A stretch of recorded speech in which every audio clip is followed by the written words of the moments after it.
What's going on, y'all? Hopefully my hair is looking fresh enough for this episode. That's the hope. You don't want to... I don't need to share my bald head out there. That's not bald. Oh, it's bald. No, that's just balding. I like that.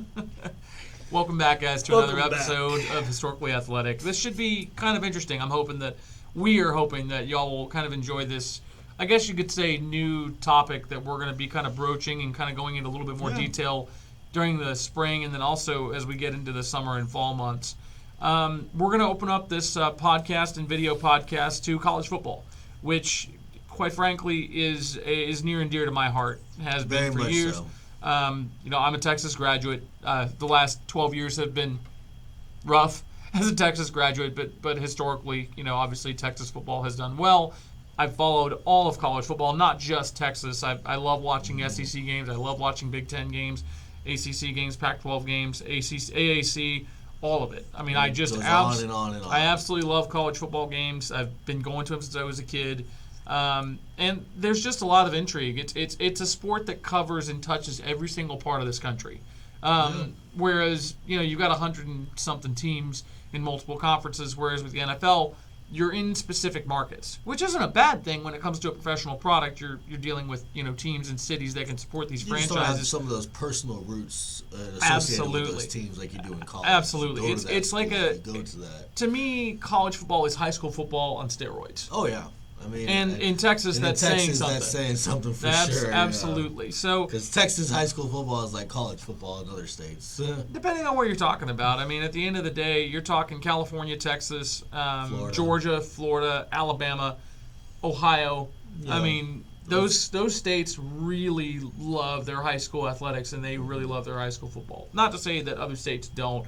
Those are the states that in Louisiana, Mississippi, they traditionally produce a lot of the high school football talent that's going to these football factories throughout the country. Oh, yeah. And it's kind of appropriate for Big J and I to kind of start this college football portion. As much as the Big 12 lover in me does not like to admit it, we have to start with the best conference in the country over the past 20 years, and it's the Southeastern Conference. I mean, the SEC has won more national championships by far than any other conference in the past 20 years. It's just fact. Yeah, they're eating some of those Big 12 teams as we speak. You can't deny that that the SEC is the premier conference in college football. And at the end of the day, the conference is loaded. It's about to get even more loaded. We'll discuss that a little bit towards the end of this segment. But what we're going to do is we're going to kind of do an interview style thing where we'll kind of ask questions and then respond, and we're going to basically do a preview of the SEC East, which includes defending national champion Georgia. No more 1980 jokes. So that'll include defending national champion Georgia, and then we'll do the SEC West, which many people consider every year to be the toughest division in college football. Yep. And we'll get to that on the reasoning why, but to start off, we're going to start with that SEC East, and we're going to start with the defending national champions in Georgia. And we are going to be ranking these teams and listing them in terms of when we go to them in the order that we think they're going to finish in the division, just for clarity. So, obviously, number one, CY over here thinks Georgia is going to be the top dog in the SEC East. I do, and a lot of that revolves around the fact that they have national championship experience on the entire roster now.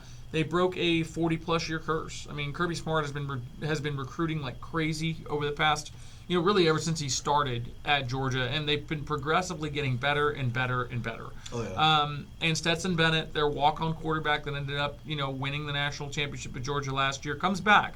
And Stetson has his limitations, but you can only think that the confidence that he's gained from this experience is only going to keep him in good stead throughout the entire year. Granted, Georgia had an incredible defense to lean on. They had Nakobe Dean, they had Trayvon Walker, a lot of those Jordan players Davis. Who are declaring for the draft and obviously going to go very high in this draft. But at the same time, with Georgia and how they've been recruiting, I mean, it's reload. Yeah. It's not rebuild, it's reload. You've still got guys like Nolan Smith who were top-rated, recruits coming back in to kind of fill the gaps on that defense and continue to give it that nastiness that it needs to compete at the highest level. If I'm not mistaken, they've had top 3 recruiting classes for the past 3 or 4 years. Yeah, okay, they've been recruiting like crazy, and the state of Georgia produces a ton of high school talent to go to the collegiate ranks. I mean, we had just listed all the players that went to the University of Georgia that ended up being stars in the league. And now Georgia can say they have the defending Super Bowl champion quarterback as an alum in Matthew Stafford. Yeah, that's true. So, I mean, it's pretty amazing to think about the quality of players that Georgia has produced over the years. They just needed a coach that could put it all together and really build them into a championship squad, and it seems like they've got that with Kirby Smart. Yeah, Kirby Smart seems like he's really doing a good job over there in Georgia. No disagreement. You know, and ranked number 2 in the SEC East, you got Kentucky. And again, these are my personal feelings here, just an opinion. And granted, I've been watching Kentucky football since I was a kid. You are a Kentucky fan? That's correct. More of a Kentucky basketball fan, to Right. be true. But, I mean, I always am happy for the Big Blue Nation when they do well in football. Mark Stoops has been there for quite a long time now, especially for an SEC coach's standards. And Lexington has become a place where they can recruit in-state, they can recruit in Indiana, and they've been poaching. They're building that name. They've been kind of rising up the ranks over the last several years. I've noticed them a lot more so. They have. And doing well with good records. And I think a lot of that has to do with how they've been coaching their offensive and defensive lines. Okay. So think about Josh Allen. We were just talking about him with the Jacksonville Jaguars, kind of making a name for himself. That's a Kentucky product. Yep. I mean, they just signed one of the best offensive line recruits in Kenyatta Goodwin. Out of Indiana. Well, he was in the Louisville area, but it's right there on the border with Indiana. Okay. I mean, that's a big win for a program like Kentucky that's not looked at as a traditional power, but they play in the SEC. They're patient with their coach, and it's proven that they can win with running the football, being efficient on offense, and playing good defense. That's good. And Kentucky's been doing that for a while. They brought in Will Levis last year from Penn State as a transfer quarterback. He was solid, if not unspectacular, last year, but I think he gives this team an identity that it needs. Their offensive coordinator last year, Liam Cohen, left to go back to the NFL, but they brought in a gentleman from the San Francisco 49ers. I'm missing his name off the top of my head, but the bottom line is he is going to bring, this new gentleman is going to bring some innovation to that offense, and I think he's going to keep pushing it in the way that Liam Cohen was thinking that he wanted the offense to continue to go. So is it kind of like a all-around thing that you got going on with Kentucky that you think they're going to be Georgia's biggest competition out of the East? I think they're just well-rounded. The problem is Kentucky still doesn't, at the end of the day, they don't have the talent and the depth that Georgia has at their best. And so if Kentucky plays their best game and Georgia plays their best game, I mean, Georgia's going to win that game. But if Georgia plays maybe a 6 out of 10 and Kentucky plays a 9 out of 10, Kentucky's got every chance at beating Georgia in that game. No question about it. And I don't think they're scared of anybody in that division anymore. Yeah? Yeah. I mean, they've broken their long streak to the University of Florida in terms of losing to them. They beat Florida again last year. Speaking of Florida, I think you got them as your third ranked in the SEC East. Which some people might be a little surprised by because they got rid of Dan Mullen. He just didn't seem like he came from Mississippi State. He was the offensive coordinator at Florida when Tim Tebow was there with Urban Meyer winning national championships.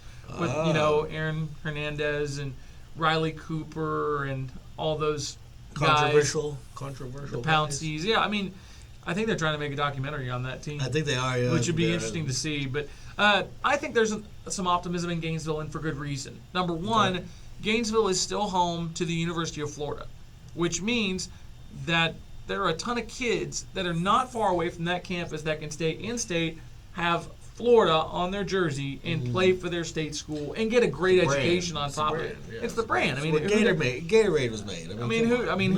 Who doesn't know the Gator Nation? Who doesn't know about the swamp? Yep. I mean, at the end of the day, it speaks for itself. I mean, Steve Spurrier really built that brand up in the early '90s, winning all those SEC titles and winning a national championship.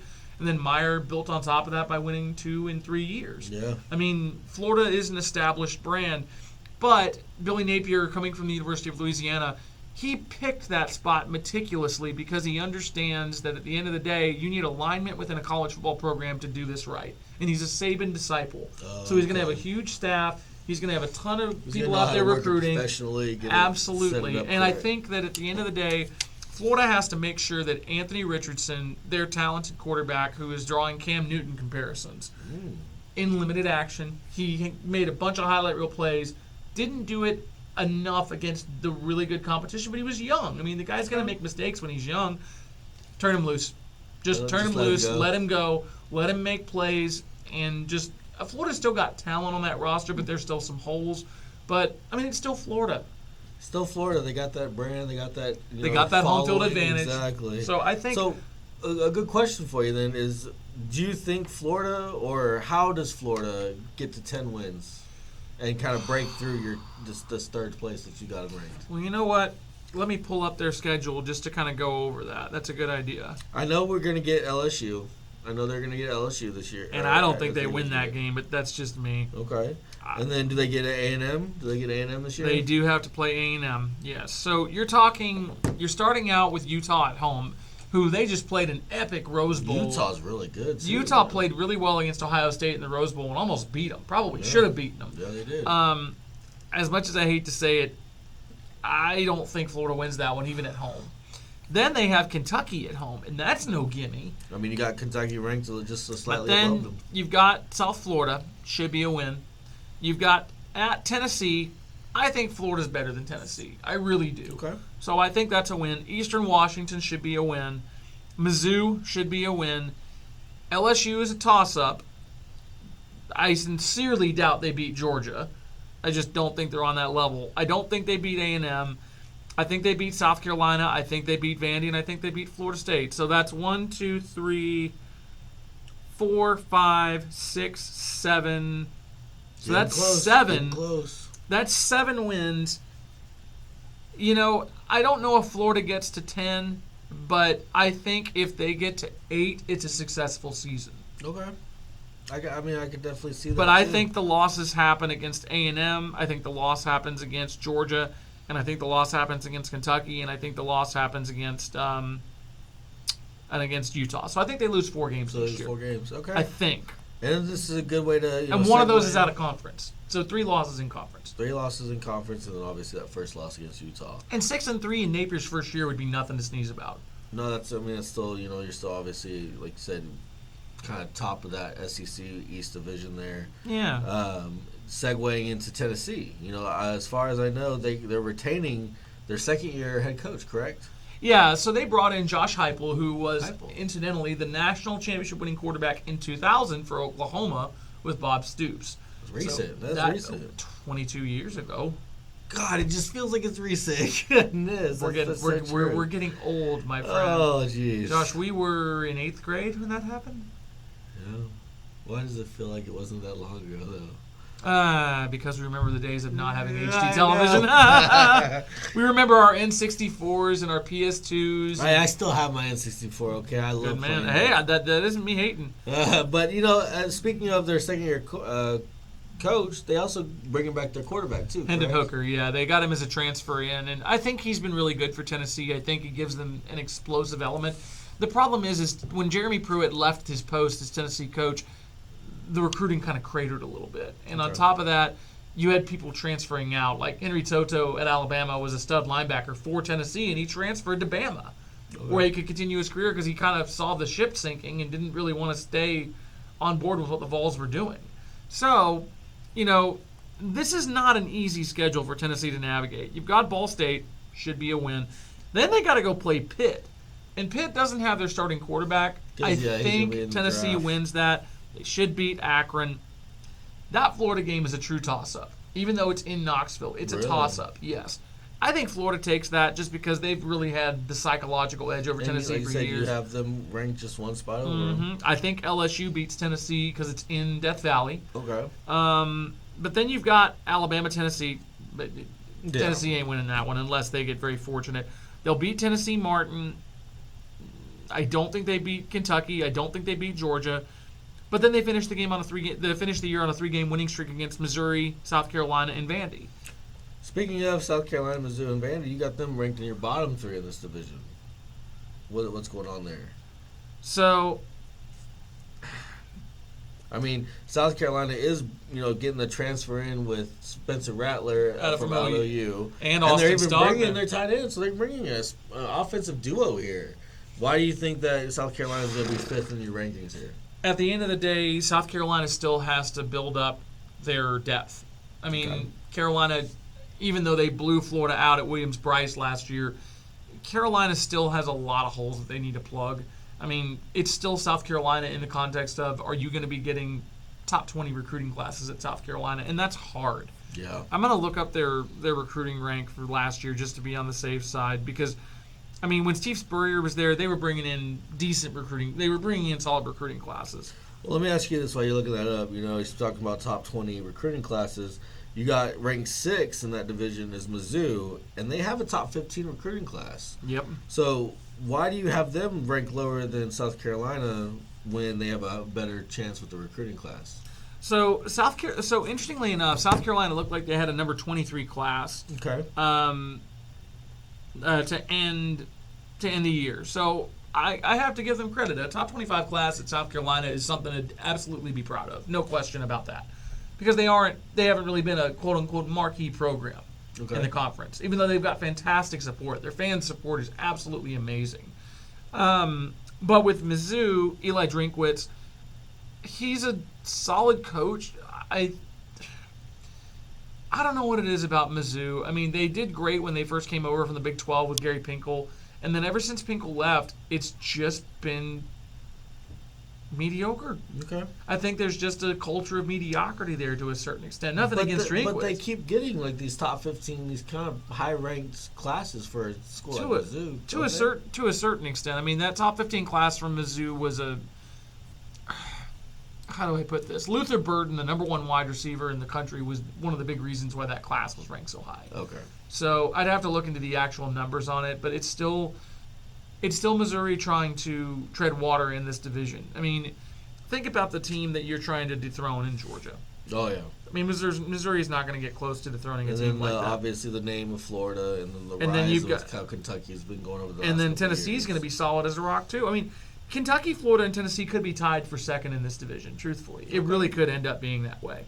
And then that, you know, speaking of keeping your head above water here, I feel like poor Vandy is under the water. You got them ranked 7th. You know, they have the anchor as kind of their, you know, I mean, anchor down. I mean, they literally can't. Vandy's just a tough place to win, man. Yeah. It's a private school in a conference that has, you know, every single one of the other schools in the conference are public. Okay. And, you know, Vandy's academics, of course, their standards are really high. High. Nashville's a great town, but the reality is the admission standards, it's kind of like the Notre Dame of the SEC, but they don't have the tradition that Notre Dame does. Yeah. It's just a tough job. Okay. It's a tough job. Well, I mean, I like it. So that pretty much rounds off our SEC East. You know, you got Georgia ranked first, Kentucky follows, Florida, Tennessee, South Carolina, Mizzou, and then obviously we just got done talking about Vandy.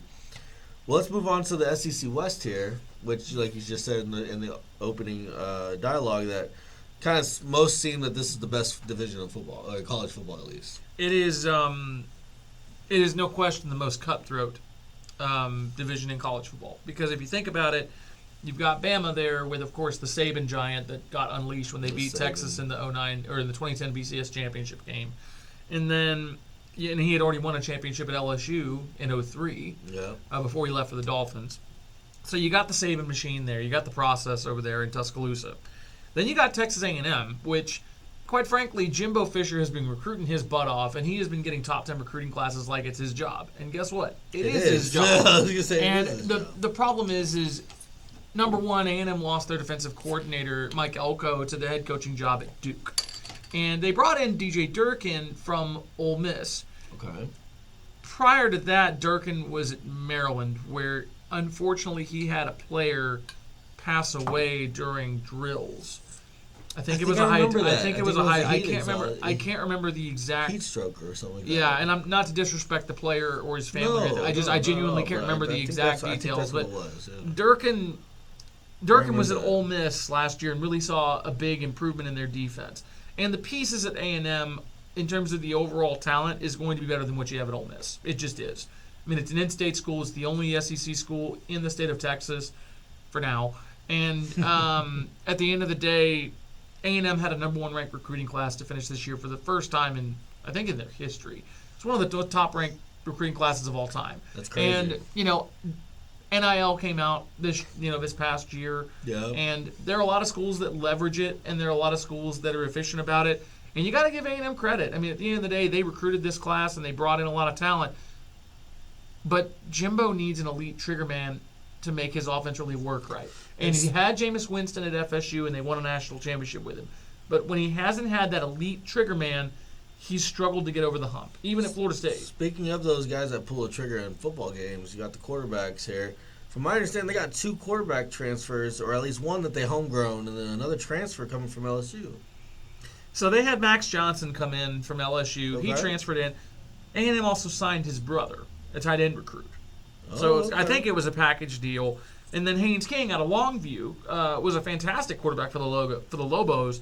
And he got hurt in the first game against Colorado last year. And A&M really struggled to put Colorado away, and they were a middling Pac-12 team. Yeah. But you've also got Devin Achane and Nia Smith for A&M this year. And they've got some speed. I mean, they've got some explosive players that they can utilize. And they always tend to have good offensive and defensive lines, to A&M's credit. I mean, they really tend to develop those positions well. I just wonder how much of a change it's going to be from Elko's defense to Durkin's in terms of their defensive styles. And I wonder if Jimbo's offense is antiquated isn't the right word. It's almost like, do you have to have somebody that's so specifically like a Jameis, an elite talent like that, to elevate your offense to the point where it can beat every single team on your schedule? And I don't know. But I didn't really talk about Bama much because we just kind of talked about the process. But, I mean, Bama's bringing back Bryce Young as the Heisman winner at quarterback. They're bringing back Will Anderson on defense, who was everything last year for them. I mean, from what we just talked about earlier, you're like, Bryce Young won Heisman. Will Anderson should have been runner-up to Heisman. He should have been. I mean, he had an unbelievable season. But, Bama does lose some explosiveness at wideout with John Mechie and Jamison Williams, leaving. But at the end of the day, Bama reloads. They're a little light in the receiver room to a certain extent, but they're going to have guys out there that can make plays. They're going to have running backs that make plays. Top-level talent. They brought in a running back from Georgia Tech that should be absolutely amazing in that system. And Bill O'Brien is in his second year there as the offensive coordinator, the former coach of the Texans. And he's running stuff with Bryce Young, and they're getting even more comfortable with each other. Yeah. So you just have a feeling that things are going to go well for Bama because, quite frankly, they usually do. So basically what you're leading to is that this could possibly be one of Nick Saban's best teams in his tenure? Potentially, yeah. I mean, their secondary is unbelievable with Battle and all those guys coming back. I mean, God, they're good. So are we thinking Bama might be... Bama's probably going to be number 1 in the division that year, even though A&M is really trying their best to try to dethrone them after beating them last year. Kind of a lock for the playoff, no matter what. I think so. Bama. I think so. But then with A&M, number 1, I'm not sure how all the losses on the D-line, especially DeMarvin Leal, I don't know what those young guys are going to look like on their D-line, especially with a new defensive coordinator. So we'll see how things shake out. Their secondary could be really, really good. Okay. But we'll see how things shake out for them there. I do think A&M is the second best team in the West next year. For sure. But and so, number 3, you got LSU. They're my big wild card in this division because they're their first year under Brian Kelly. Yeah. So Brian Kelly came over from Notre Dame, which you never see a coach leave Notre Dame for another collegiate job. It just doesn't happen. That's true. But after LSU let Ed Orgeron go 2 years after his national championship win in 2019 with Burrow and Chase and Jefferson and Marshall and all those studs, Patrick Queen, Christian Fulton, I mean, Derek Stingley, the list goes on and on. The reality is Orgeron didn't maintain the ridiculously lofty standards that he set for himself, unfortunately.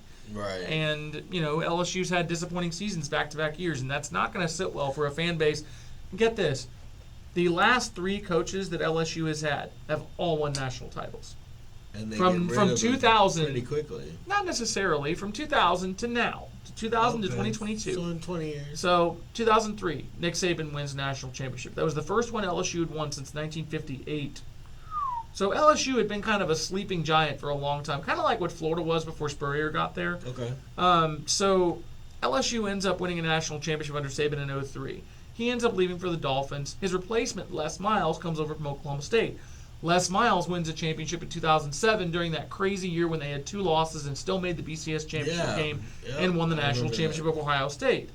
Then, fast forward, about a decade. I mean, Miles was there a long time, but he kept running into the Bama monster.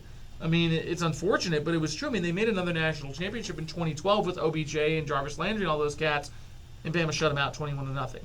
Yeah. Which was part of the reason that the playoff came into existence was because 2 SEC teams were number 1 and number 2 from the same division and everything, and Bama didn't even win their own division or get to the SEC championship. It was ridiculous. But I remember that. Anyway, the long and the short of it is, go to 2019. Miles is let go, I believe, in 2016, the middle of the season. So Orgeron is there from 2016 to 2021, and he wins that title in 2019. If With you can recruit all-time great team, season, unbelievable. I was there for the LSU Texas game in Austin, and I thought we had a chance to beat them. And then that 3rd and 17, Burrow to Jefferson. I mean, you didn't realize it, but you were watching 2 players that were going to play one of them was going to play in a Super Bowl in his second year, and the other's a top 5 receiver in the NFL already. I mean, it was unbelievable. So speaking of LSU and being their first year under Brian Kelly, what do you expect Brian Kelly to bring to LSU? Because like you just said, 3 coaches in the last 20 years have all won titles. The potential's there in Baton Rouge, no question about it. Number 1, they brought in Jaden Daniels from Arizona State as a transfer to compete with Miles Brennan and Garrett Nussmeier for the quarterback job. I think Daniels or Brennan takes it. And Brennan's been there forever and a day. And he's had injury problems. Okay. Solid quarterback who's had injury problems. Jaden Daniels had a great freshman year in 2019 for ASU. Hasn't hit those heights since. Okay. So he's a bit of a wild card to a certain extent, but, he has talent. Brian Kelly has had success everywhere he's gone. But he had to wait a long time to get his opportunity. He was at Grand Valley State, won 2 titles. I believe it was Division II. Division II. And then from there went to Cincinnati and won big.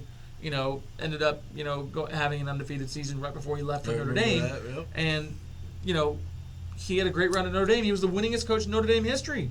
That's crazy. No national championship win. Exactly. He lost to Bama in one of his national championship game appearances, and then he also lost to Bama in a CFP game, lost to Clemson in a CFP game. So, I mean, he kept knocking on that glass ceiling to a certain extent. Just not being able to push all the way through. Yep. And then, on top of all that, LSU gave him this huge contract, $10 million a year. I mean, it's kind of hard to, kind of turn that down, right? Well, not to mention you're going into the best conference in the country, and Louisiana is one of the most fertile recruiting grounds in the country. Very good recruiting ground. I think Kelly does better than people think. They still have Keyshawn Butte at wide receiver. There's still talent in Baton Rouge. I think LSU potentially wins 9 games this year, maybe 10. Because right now, and I'll look at their schedule just to make this clear. So while you're looking the schedule up, I got a follow-up question for you here. Shoot. To kind of segue into the next ranking you got, which is Arkansas at number 4. What do you think Arkansas is going to need to do to top your top 3 in that SEC West, which is considered one of the best divisions in college football? Catch some breaks, truthfully. Because at the end of the day, he was building, Sam Pittman, longtime offensive line coach, finally gets his opportunity, wants the Arkansas job, is happy to be at Arkansas, sees the potential of Arkansas. Think about the states that surround it. Louisiana, Oklahoma, Missouri, Texas. Get into that draft, that recruit pool a little bit there. You can find some gems in every single from LSU. You can find some gems in every single one of those areas. Yeah. Because Arkansas's got some of its own pretty good prospects within the state as well. Mm-hmm. So lock down the state of Arkansas, make sure you have the best players from the state of Arkansas coming to Arkansas, and then you try to find those hidden gems in Oklahoma and Missouri and Texas and Louisiana and Tennessee that the big boys aren't seeing. You got to be developmental. You got to think about a long-term plan, and you got to be good in the trenches. And he's an offensive line guy. Especially when you got college, yep. And especially when you're in that rugged division. I mean, I've seen Arkansas kicked Texas's butt 6 ways to Sunday last year, and they had a ton of experience on their defense this past year. I'm not sure if that same level of experience is going to be there this year, but I think it's a toss-up truly between LSU and A&M. Okay, I really do. I just, I'm just really just that cream of the crop separates the difference between LSU, Arkansas between 3 for and sure. 4. Like but LSU's had higher recruiting classes. They've got more depth. At least on paper. I know that Kelly's going to have a little bit of roster churn, with it being his first year. So we'll see how it pans out. I mean, we've got a bottom 3, so to speak, of the SEC West.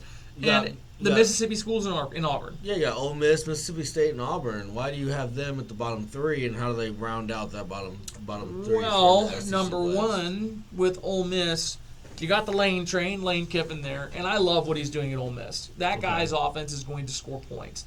But again, they lost DJ Durkin, their defensive coordinator, that really inspired a lot of good changes. I'm not sure the defense, with another coordinator change, is going to be able to put up the same type of numbers they put up last year in terms of improvement, number one.